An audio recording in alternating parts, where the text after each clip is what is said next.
Okay, folks. So today we'll discuss Ethernet. We'll try to finish it and be a little faster. Huh? So please feel free to ask me any if you have any question.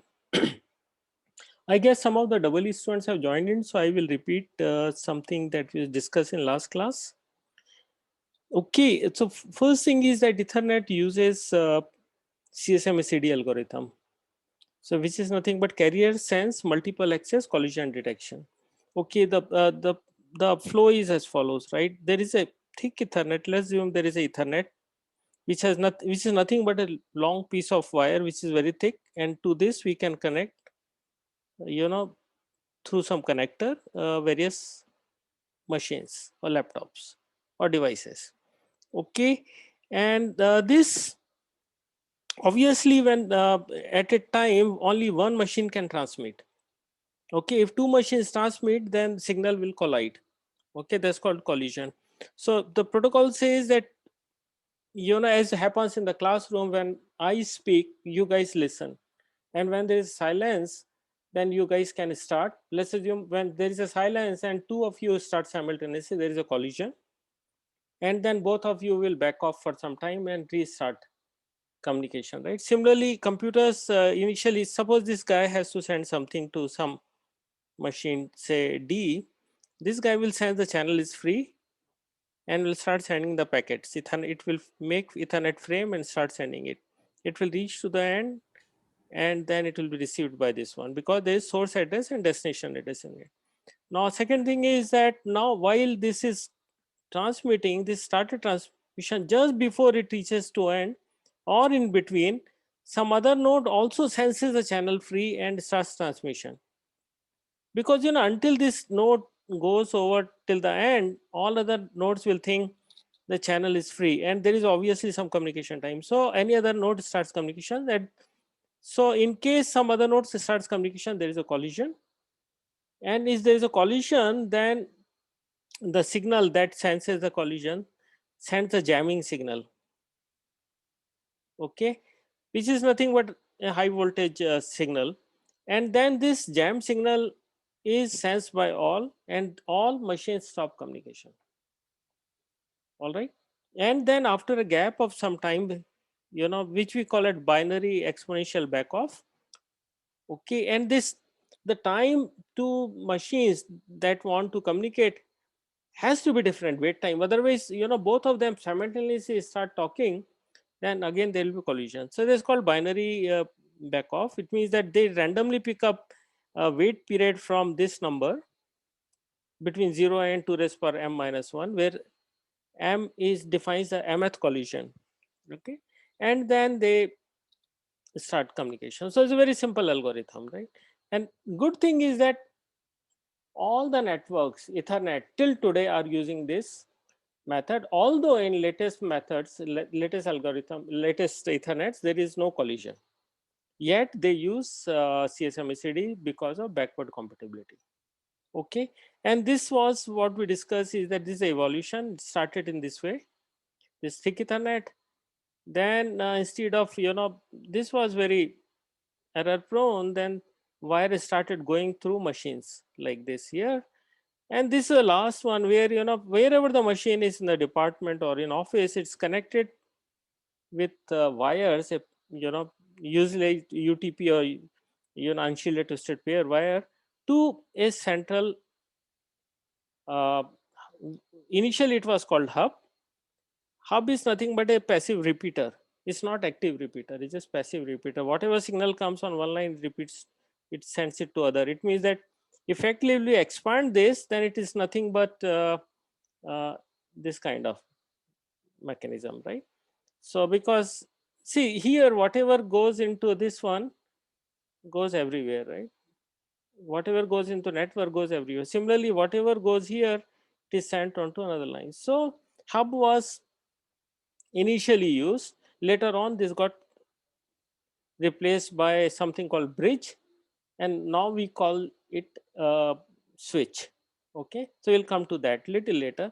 And these are the cables used. I mean, the fiber is that's commonly used now, and something that is in use is STP. Sorry, UTP, unshielded twisted pair. Okay, so there are various categories of shielded twisted pair, and maybe if you see it in your lab, you are using UTP5 most likely, category 5. Okay, or Ethernet also works on wireless, so something that we call it Wi-Fi. However, Wi-Fi protocol is slightly different than CSMA-CD. So we'll not discuss Wi-Fi in this class, but we'll restrict ourselves to plain Ethernet that could be that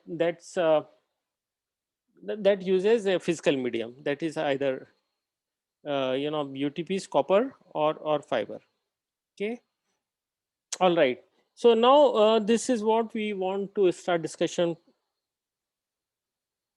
of today about Ethernet, right? So hub is very passive device that we have seen earlier here. Okay, it does nothing but it repeats the signal, right? It's a repeater in, that's what we call in electronics. Okay, and that was a problem, right? It means that whatever, whenever a machine wants to send something, it has to go to every other machine.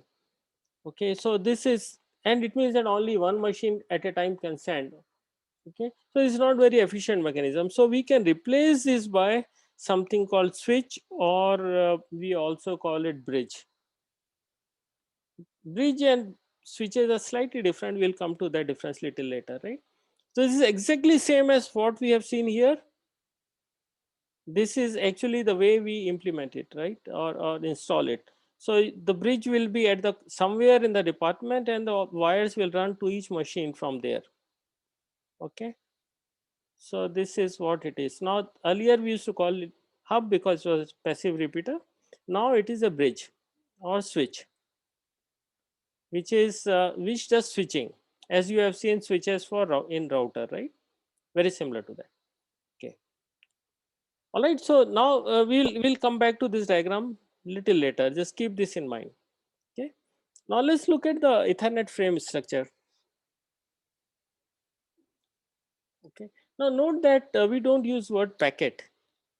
Okay, packet, we use word packet in layer 3 onwards, IP layer onwards, right? So we call it frame. That's one difference you would have noticed.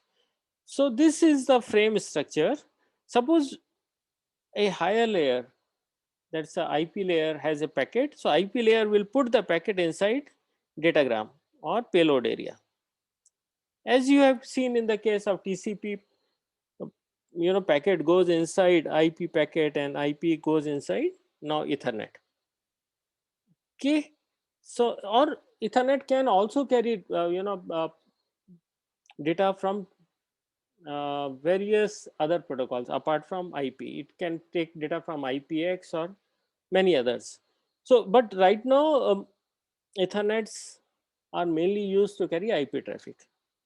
All right, keep this in mind. Okay, this first point. Now, the first field is preamble. Now, preamble is, as the word says, right? It's at the beginning of something, right? So it's at the beginning of the frame, we have field called preamble, and it's used to synchronize the sender and receiver clocks.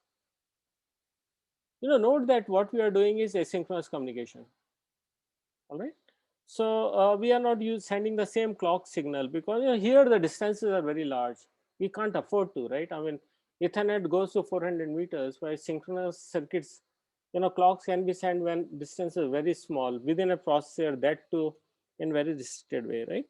So now this is it consists of basically 8 bytes, and first 7 bytes have this pattern 10101010, and the last byte is 10101011. So difference is here, and it's called SFD, which is nothing but start frame delimiter. So basically it says now here starts my Ethernet frame. Okay, so first 7 bytes are used for clock synchronization, and last byte is nothing but it breaks this pattern of 1010, and then because there are two ones here, and then now the receiver will know that now other fields will start. Okay, any question up to this point?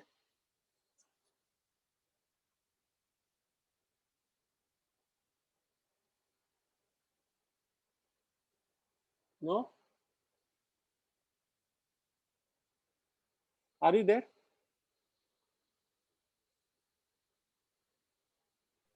Yes, sir. Okay, all right, let's move ahead then. Huh? So, what are the other fields? This we have done. Okay, payload we have done. Then we have destination address and source address. Okay, now the question is that we call as a MAC address, media access control address, right? MAC stands for media access control. So we use this word very often, right? MAC layer is nothing but layer 2, which is data link layer. Okay, a MAC address is nothing but address of device at data link layer. So basically Ethernet addresses. Okay, so Ethernet addresses here are 6 byte long, 6 bytes long. So essentially, yeah, it's a 48 bits. Now this is not like IP address. See, IP address, if you look at ID address, you can make out where packets will go to. Okay, so the IP address in some sense is hierarchical address, right? I mean, and from IP address, a lot of information is hidden in the coding of IP address, and that helps in the routing. Okay, all right. So that it's not so in Ethernet. Ethernet is a flat 48-bit address. So it means that you're using laptop, and next laptop is next to you is your friend, and both addresses could be very different, because there are various fields in this Ethernet address, and and also it depends on who has manufactured it, right? So different manufacturer have some code, and that's also embedded. So what we can conclude from that, Ethernet address are unlike IP addresses, is nothing but flat address. And when it was designed, the purpose was different, right? It's supposed to be used in local area network.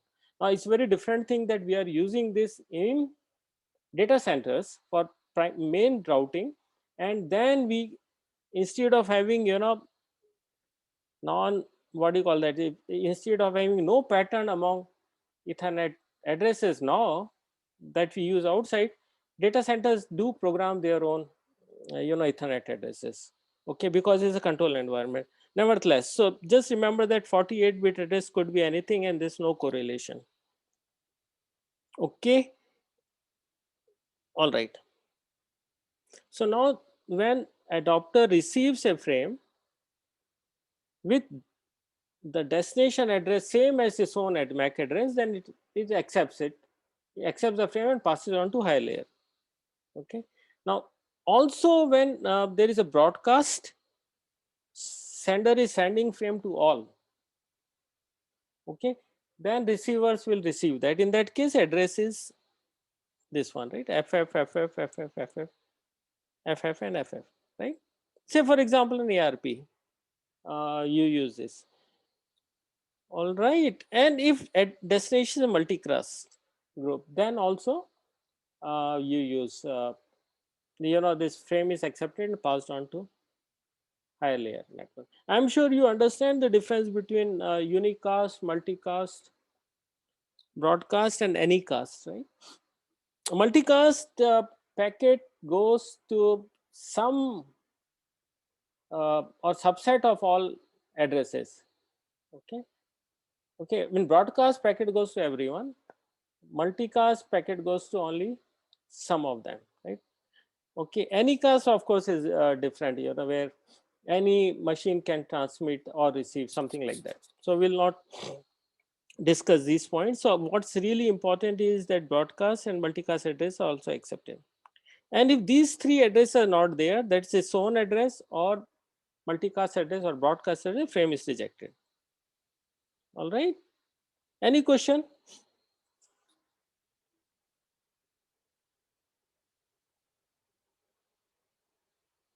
So you would have seen the IP address routings, is much more complicated despite having hierarchical addressing. We'll see why. Okay, I mean, you would have studied IS, BGP, OSPF in different form. I mean, link vector or other one, right? So uh, link state and whatever. uh, so however, we'll see that routing here is very, because this domain is small, is simpler. All right, so we have studied now the following fields. We have studied preamble, destination address, source address. Next is type field. Okay, so how does receiver know, okay, what is the protocol that has sent this information? Say inside this we can have IP or IPX, oh sorry, or could be something else. Okay, now looking at this type field, the receiver will know where to send this data to. All right, so we don't have concept of ports here, like as you have in the case of TCP or UDP. Okay, you also have here multiplexing is done of course differently. uh, so basically it defines what is higher level protocol, that has data inside the Ethernet frame. Okay, that's all its use. Okay, that's main use. But other uses are that this type field can also define say uh, it's some, so type field is actually 2 bytes. So some code for type field can also define whether the packet that it carries is corresponding to control operations, right? For example, there is also mechanism of what do you call that, flow of information, right? I mean, the rate at which sender and receiver can receive, if sender is sending at higher speed and receiver cannot receive it, then sender can send these control packets, or receiver can send this control packet to sender to slow down, and so on, right? So flow control can also be done, but again we will not discuss this here. Okay, and other use is that we can use this in VPN, sorry, VLAN. So VLAN can VLAN address or VLAN, yeah, VLAN, whether we are using VLAN or not can be defined by a type field. Okay, all right. At the end, we have CRC, a cyclic redundancy code, and that is checked at the receiver. Okay, so this code, which is 4 bytes, is nothing but hash value of contents of the frame. Okay, so now hash function is known. At the receiver, the hash of the frame is calculated and then checked with the hash value that's received in CRC. And if there is a difference, then it means that something is gone wrong inside. So it can just find out whether there is something gone wrong in, or one of the bits or more than one bits are different. Okay, that's all the purpose of this field, right? So if they are different, it means that there is error in the received frame and that frame can now be discarded. All right. So just to repeat, what we have seen is that Ethernet frame is extremely simple. It has preamble for synchronization of clocks, source and destination address, which are 48 bits long, and this is flat addressing. Type field says that what is inside, what protocol is using this Ethernet, say IP, IPX, or whatever. And then at the end, we have CRC, which is to find out whether contents of this has changed at, or got corrupted. So CRC is calculated at the receiving end, and if it matches with this CRC, then this packet is okay. Otherwise, this packet can be discarded. Simple. Let's move ahead. Right? Any question?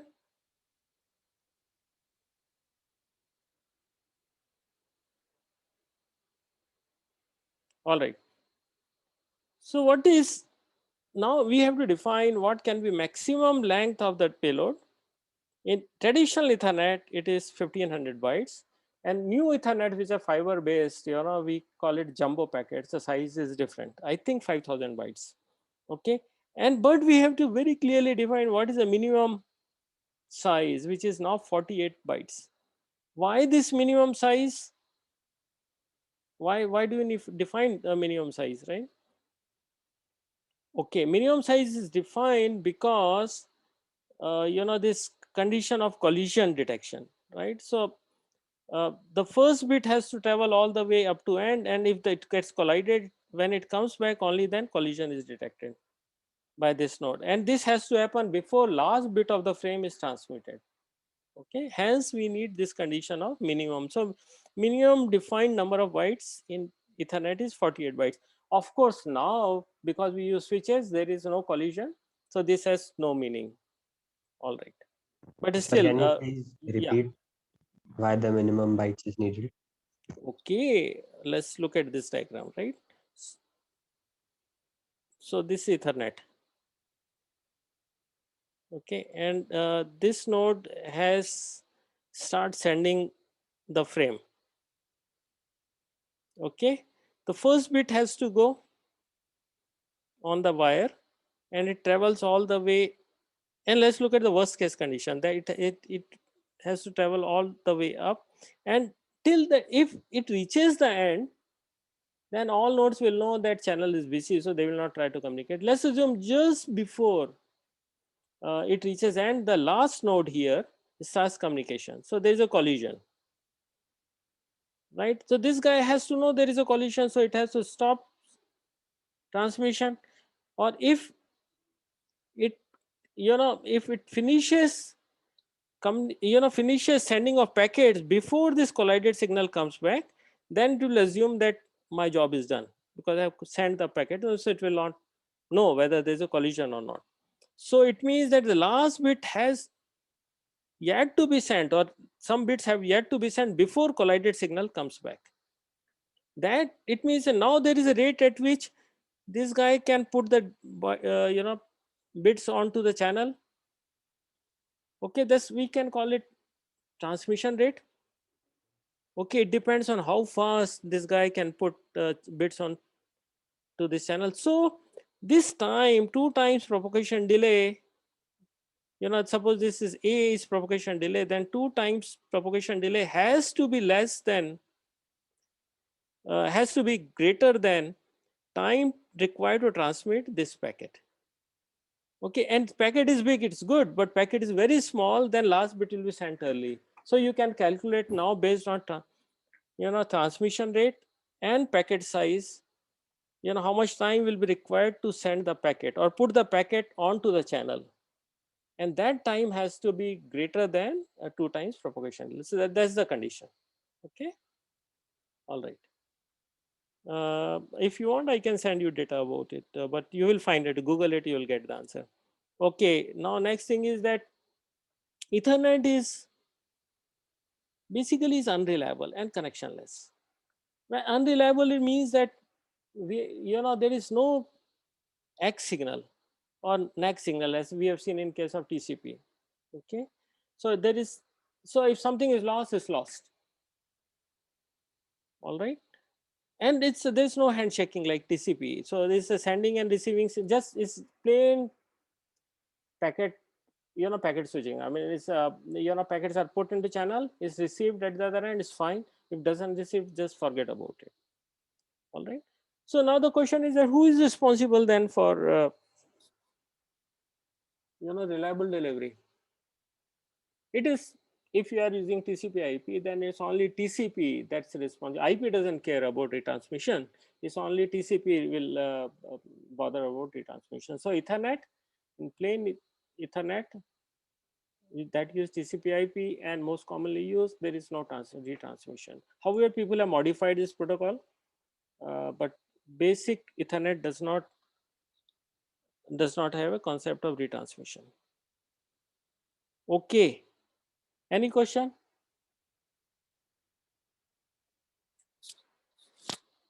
All right, so let's move it then. And there are various kind of Ethernets available. It started with 10 base T2, Then 10 base TX came, 10 base FX. F stands for fiber, 10 base T4. So these are the various mediums on which Ethernet can work, right? So like within copper itself, there is UTP, STP, then UTP of various categories. That's unshielded twisted pair. Category started from 1 to now we are using 6 or 7, something like that. So we have these, these three, TX, T2 and T4 uses copper as a medium, and the other three ones like SX, FX and VX uses fiber as physical medium, and they work on different speeds, like the one that's defined here. Okay, all right. So let's now move into switched Ethernet. So this was the first that we discussed, like that uses thick Ethernet. Okay, and it's something like this. If this guy has to send a packet, it will send it on to this thick Ethernet and will go everywhere. All nodes will receive it, and it's not very efficient mechanism. Both it does not provide also secure communication, and also only one machine at a time can communicate. So better thing was to use a hub. Okay, note that hub is more reliable than thick one, because if this fails, then whole network breaks down. Okay, so we replace this by a passive repeater called hub, but mechanism is same. Whatever one machine sends will be replicated and will be sent to, for example, this guy will send something, it will be replicated and sent to all other machines, right? uh, it's very simple, but there is no scalability because there is a lot of collisions and one machine can at a time can communicate. Okay, and then what we can, however we can connect these hubs, okay, in the form of a tree, right? So this first hub, which is nothing but you can think this as a 3 machines on a wire. Okay, and then this is connected via repeater to another segment like this and so on. Okay, so this was of next how technology has moved into, right? Hubs were interconnected. Okay, note that all this communication is happening, here hubs operate at physical layer, it's just repeater. Okay, all right. So there is a collision. So now we have to make more efficient mechanism. So change this hub with a switch or bridge. Note that we will use word switch and bridge interchangeably, right? Basically, it's a switch is nothing but where large number of ports are there, and it's usually hardware based, and bridges are designed initially in software. So there's, for us, both are same at this moment. We will not distinguish between them. Okay, so this is the first mechanism that we have seen. If B has to send packet to C, it will send it to hub, and hub will replicate it and send it everywhere. And it's not efficient mechanism. Now we have same thing. If we replace this by bridge or switch, then B has something to send to C, it will be sent to B, and then it will send to bridge, and bridge will send it to C. It's like the switch you have seen in case of router. Okay, similar to that. Okay, now note that this is a link layer device, so it takes active role. So when switch receives a frame, it will look at the destination address, and then it will send it only to the port that is connected to the destination address, right? Okay, so and it's stored and forward routing, right?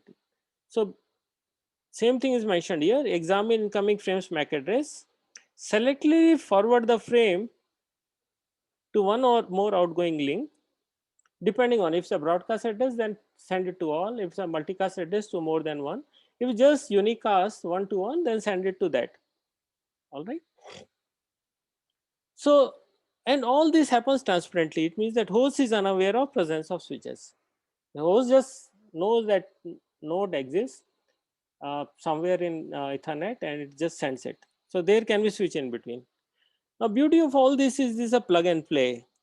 It means that now on this uh, switch, initially there are, let's assume there are 10 ports, and only 5 are interconnected right in the beginning.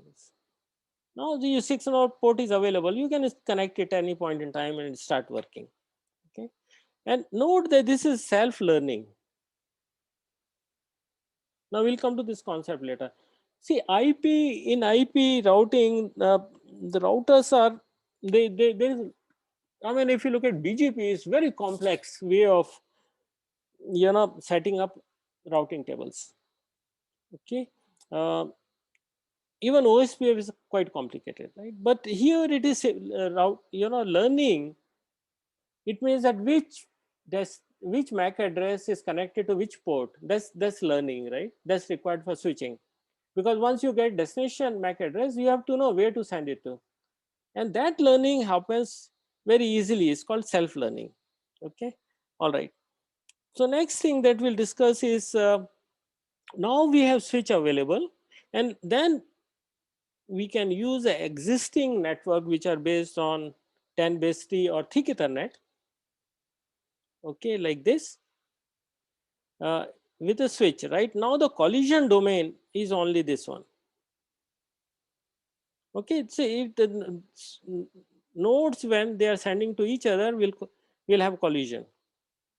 Okay, similarly collision domain for these three is the second one, and so on. Right now, so had we not had switch, then all 9, had we had a hub here for example, or all 9 would have been on the same LAN, then there would have been 3 times more collisions in general. Okay, any question?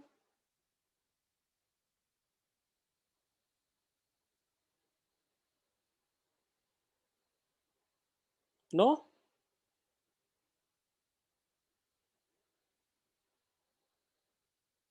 Okay, all right, so let's move ahead. So this is configuration of this exactly similar to what we have in routing, IP routing, but the way it learns is different. Okay, so basically in any switch there will be input buffer, okay, and there will be output buffer.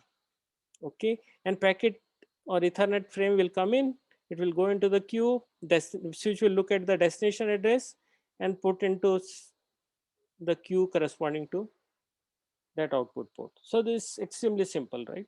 Now there's various flavors of these switches are available, but we are not going to discuss that. So basically what happens is that in case of hub, whatever packet we receive, we send it to all outgoing port. Where in case of switch, it's only, whatever packet is received, we'll send only to appropriate destination address, appropriate destination port or output port. Okay, so it means that now many switches can communicate with each other. Okay, so there is parallel communication is possible now. Right, so hence overall bandwidth is higher, or performance is higher. Okay, same thing we have depicted, I have depicted here differently. So okay, it's like this. Now A is communicating to A dash, B is communicating to B dash. Okay, A sends a frame with destination address for A dash, so this can be sent here, and similarly B wants to send you to B dash, it can go here. So these two communication can happen parallelly. Okay, no issues. However, if there is a requirement wherein A has to send to A dash and C has to send to A dash, it means that the one here and the here, then this at the same time this can't happen, but since we are buffered, then after after some time C can communicate to A dash. Okay, but at the same time simultaneously this communication is not possible. So this is very similar to switches that you are discussing, studied in the IP layer. All right, now how does this learning happens? Okay, so this has a table which is called forwarding table. Okay, okay, now forwarding table will have certain entries, right? So forwarding table is there in this uh, switch, right? So it will have port, oh sorry, it will have MAC address and port. That's it. And of course, some, how long this mapping is valid. So these are usually 3 fields, right? Okay, and this table has to be filled in automatically, and there's a beauty, right? All right. So let's look at this. Switch learns when host. Okay, switch learns which host can be reached through which interfaces. Basically, this routing table has to be, or switching table has to be filled in. Okay, for example, C dash is connected to port 6. So let's assume this shows the MAC address. Okay, so we have MAC address C dash is connected to port 6. Okay, now if let's assume that this node has to send something to C dash, it obviously it will know the address of C dash, then it will create a frame with destination MAC address as C dash. Then when it is received here, it will look at whether where the C dash is and finds out it has port 6, then sends a frame to link on port 6. Simple, but this learning has to be done. Okay, all right. So now let's uh, take this case. Okay, source is A and destination is A dash. Okay, all right, and this is the table. Okay, and initially is empty. So we have MAC address, interface or port number, and time to live. Okay, so A has created a packet, or the frame is available at A and destination is A dash. This receives um, the frame and decides where to send.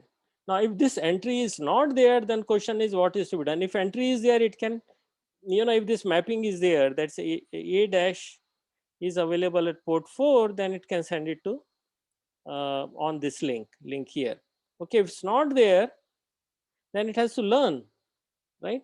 First thing it will learn, as soon as this frame comes, it will look at a source address and will learn that A is, okay, A is at connected at interface 1. That's the learning it has done as soon as it receives first packet, right? So now we will just a minute, let me just redo it. Okay, okay, so this the learning it has done, right? Since this packet is received from A at this switch, now it's at interface 1. Don't worry about it, right? Let's assume that this frame is only at the switch right now. Okay, okay, so let's look at the protocol. Protocol is that when frame is received at a switch, record the incoming link and MAC address of sending host, like as we have done it here. It has come from A, so this is a MAC address, okay, coded as A, and then interface, it has come on interface, so it will record this. Simple. Okay, and then look at the destination address in this packet is A dash, and see if A dash is available. So we see that A dash is not there. There's no entry for A dash, right? If the entry is found, let's assume the entry is there corresponding to A dash and it's port 4, then what you do is that send the frame to that link, right? Okay, if entry found on the destination, then okay, all right. So if entry is found on this, okay, entry is found for destination, then you do another check. If it is, let's assume that's the destination is also the same, the E dash also exists on the same port. Okay, basically this is for Ethernet of this kind, right? And switch is here, and it says that A is here, A dash is also in the same segment. It means that both packets will received here, whether A transmits A dash. So this table will contain entry for A and A dash for port say number 1. Okay, so if that is the condition, then you drop it, because this already would have received in the same frame, right? Otherwise, forward the frame to interface direct. Okay, so if entry exists, okay, for example, this exists, A dash is at 4, then send it to 4. send it to A dash on port 4, else flood the packet. That's interesting, right? So it means that if it does not know, let's like in this case here, when it is sending to A dash and in the beginning table is empty, this packet will come here. This will learn that A is at interface 1. Okay, but it does not know where A dash is. So what will do, it will replicate packet, it will broadcast packet to all links. Okay, all right. And it means now this, once the packet or frame comes to A dash, it will receive it. Okay, any question? You understand how self-learning is working?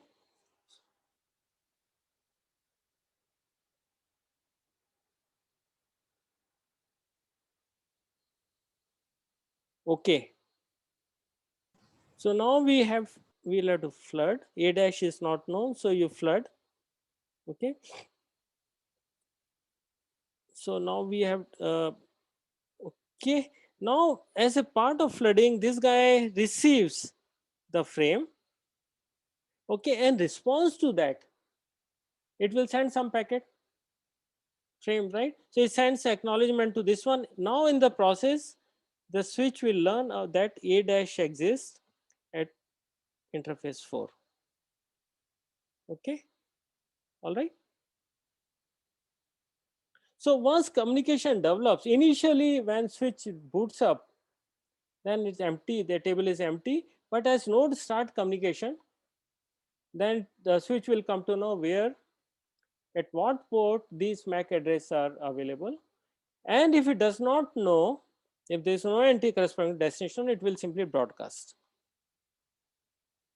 Okay, any question? Trisha,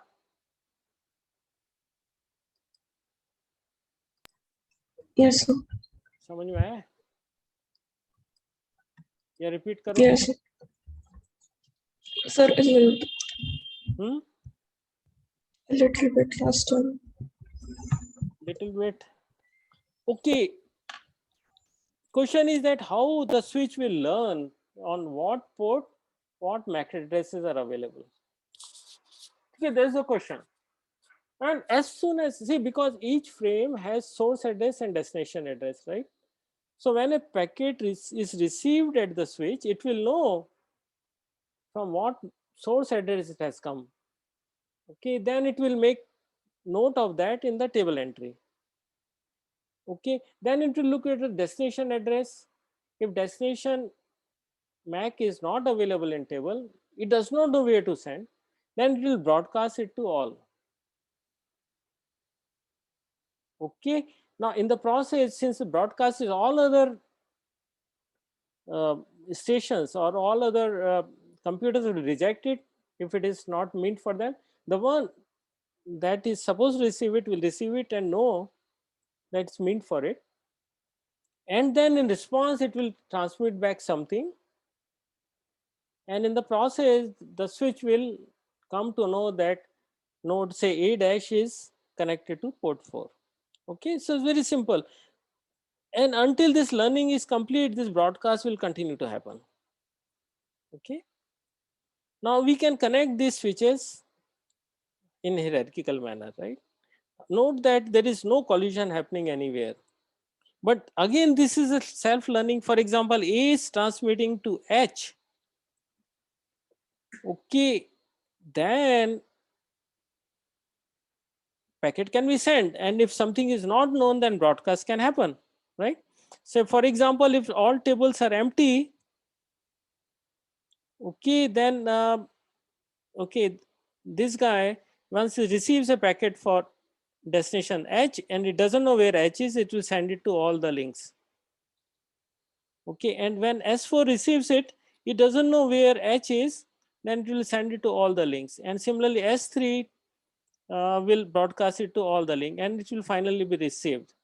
But in the process, there will be some learning. For example, S1 will know, the table in S1 will know that station A is connected to, say, port 1.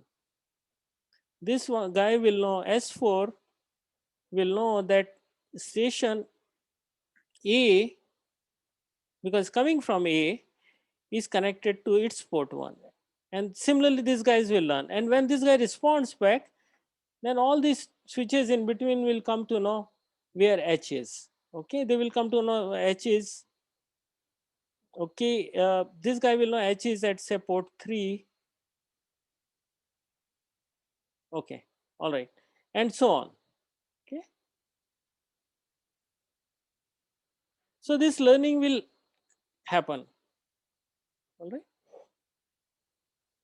So you can build up this table by yourself. After a few cycles, when more communication starts happening, the all switches will know where to forward the packet to. For example, here the, let's say look at the route forwarding table for this one, right?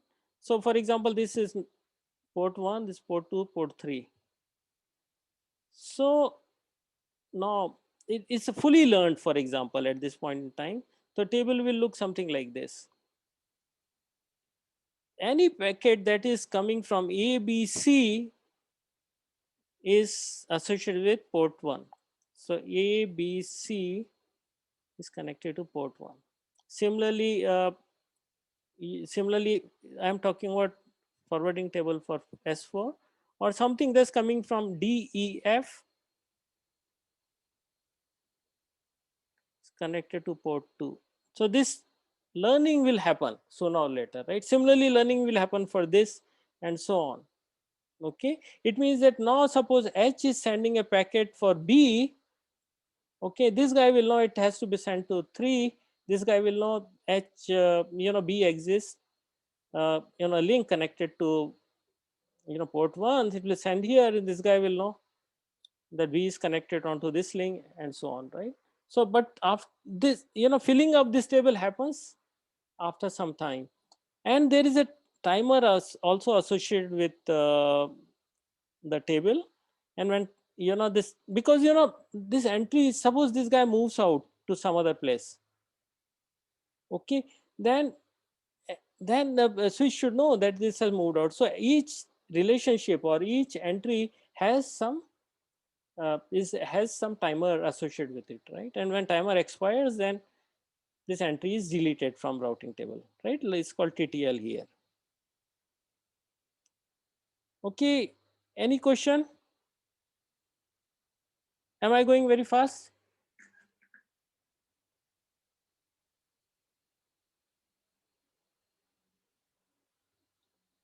Okay, all right. So the difference between router and switches, router is network layer device, use IP address, switch is link layer device. Okay, and both uses forwarding table. In router, forwarding table, filling up route forwarding table is very complex algorithm. When a switch is very simple, right?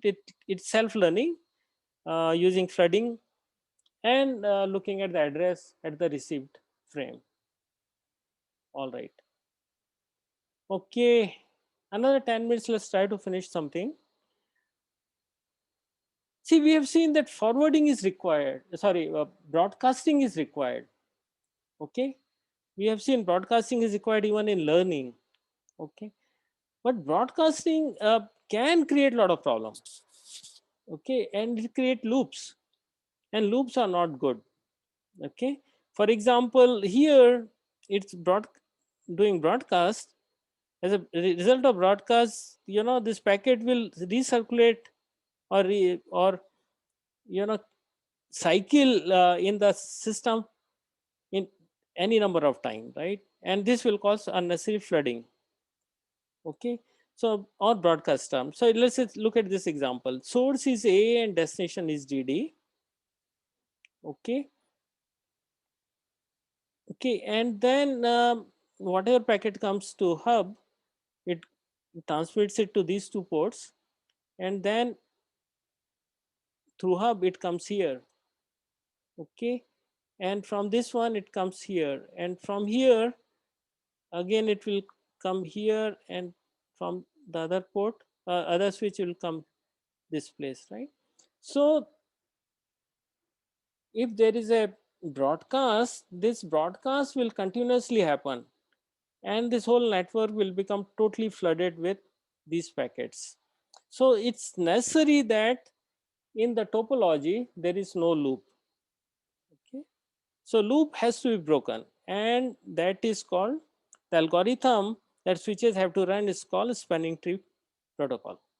Okay, so if there is a loop like this, okay, when there are, let's assume only switches, because here we assumed hub is there, but even if it's a switches, the broadcast, and we can see that there is a loop here. Okay, the packets may continuously get forwarded in both direction and recycle or cycle up in the network for very long time, right? So there is a need to somehow break this loop. Okay, so there is a duplication of packets, and Ethernet, note that Ethernet does not have TTL field. Okay, so as a result of that, packets will continuously circulate, right? While you see in IP packet, we have TTL, concept of TTL. Okay, so then these switches need to be connected in the form of a tree. So in this case, for example, this can be topology in the beginning. Okay, because there is a need for redundancy also, right? But these switches have to run some protocol such that they form a tree. So it can be something like this.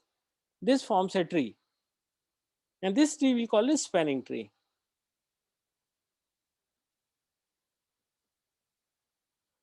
All right. Okay.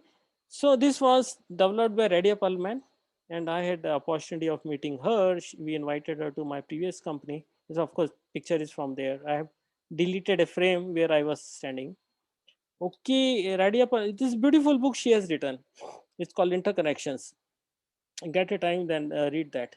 And she says that, and this she developed when she was working in DEC, DEC Computers, Digital Equipment Corporation is one of the good companies like Dell today. And then she developed this protocol because this was the biggest problem when Ethernet was developed. I mean, if system person, or what do you call that, IT person by mistake creates a loop, then the packets were, the whole thing broke down. And then she says, why not develop a protocol which is totally distributed protocol, in the means that each node will run this protocol by itself. Okay, and it will converge into creating a spanning tree. And she found that the 50% of configuration troubles were because of this problem. Okay, so basically spanning tree is definition you would have possibly studied in graph theory course or studied, is subset of edges in graph that span all nodes and don't create cycles. So in this case, we can create a spanning tree like this. Okay, this is a spanning tree. It means that now in this network, these four links will not be used. Only this will be used for communication. Yeah, all right. Okay, but how can you create this at runtime? By running same algorithm at each of these nodes. That's the beauty of spanning tree algorithm, right? Okay, and please go to this link and you'll see Radia Perlman herself singing this song in which she has written. Okay, we will not go through this. And there is an algorithm for this, right? First is basically you'll have to select a root of the tree, select a bridge as a root of the tree, and every bridge finds the shortest path to the root. Okay, and then combination union of this path becomes spanning tree. But now there are steps to find to each one of these, right? How to select the root of the tree? Each node may think that it's a root. Okay, so it starts with that. Each node knows that it considers itself is a root and communicates its ID. Suppose this has ID 1, this has ID 2. So they exchange packets, and then from that they find out the number which is smallest. Okay, so there are steps for that, right? So first is the root bridge is elected by this exchange of protocols. After some steps, there will be convergence and they will know what is the root. And then from shortest path from those nodes will to the root is to be found out by again exchange of messages. And then as a result of that, we can form this tree. Okay. All right. So at the end, you can find the whole algorithm. In detail, I have is given here. So please go through it. Right. So for example, by exchange of messages, they can find out, say for example, this becomes the root, and then different nodes come to connect to the root, and then union of those roots like this, the one here and the here, forms a tree. So it's very simple algorithm, but we don't have time to go to it. Okay, so just to conclude, why should we use Ethernet? So this is a de facto standard, right? For 30 years in existence, is becoming extremely popular, very, very popular, and there's no other LAN technology that's as popular as this. And it's being used in all domains, right? It's being used in corporate, home networks, also being used in within a car, for example, automobile. There is a version of Ethernet. Okay, then there is a metro Ethernet. Okay, which connects metro network, actually where distance larger, right? It's being used in wide area network. Okay, almost all the communication that we do on IP or sorry mobile phone, the backend is usually Ethernet. Okay, it means that Ethernet runs between say BSC and MSC and BTS to BSC and so on. Of course, IP is also used, but IP over Ethernet. Okay, so now it is a point-to-point technology because now we have a hub, or sorry, we have switch, and nodes are connected to that, right? Or ports are there. So basically now it's a switching technology, but the format for that is still the same. The frame structure is the same. Now it's a backward compatible, it has to use CSMACD. Okay. And now of course we have fiber Ethernet, Ethernet that runs on fiber. So we can use jumbo packets of the size of 9,000 bytes. Okay, speeds are also going up. Okay, 10 gigabits or higher speed. Of course, this older number now is, I guess, it's 100 Gbps available. Okay, easy to administer and maintain. It's extremely easy. You don't need any technical expertise to set up an Ethernet. In fact, your home, most likely your router is connected to, from router, of course, it uses Ethernet, and your laptop you connect, it goes over Ethernet. IP goes over Ethernet, okay? There is no routing or configuration table that is to be kept up to date. Okay, so it's all automatic here, it's self-learning. Okay, it's extremely inexpensive, cheapest Ethernet switch will cost you just few hundred rupees. Even within 10,000 rupees, you get fairly advanced Ethernet switch. It's highly scalable. It means that speed is scalable. It works from 10 Mbps to whatever. Okay, and your machine can send data at very slow speed, although link speed is higher, port speed, it still works. A number of ports also can be very large. Okay, as a result of that, it's extremely popular technology. Okay, I know I have gone very fast, but please feel free to ask me questions.